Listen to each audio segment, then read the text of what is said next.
Поселок Тугач. С 1937 года по 1953 год там был один из самых страшных сталинских лагерей.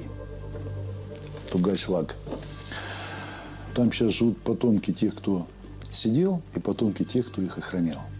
И мне рассказали такой случай. В 1944 году из фронтов всех чеченцев, ингушей снимали. Вытаскивали, разоружали, и их отдельно в эшелоны, делали из них трудовую армию. И вот такой этап, больше 100 человек, шел из Красноярска в этот Тугач зимой. С ними шел их священник, имам. В дороге он умер. Они его взяли на плечи и несли.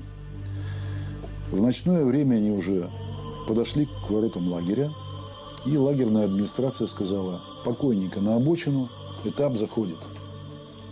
Они сказали: нет, мы хотим похоронить своего священника. Была дана команда загнать этап штыками. Этап лег. Когда этап ложится, там больше 100 человек, собаки лежачих не трогают.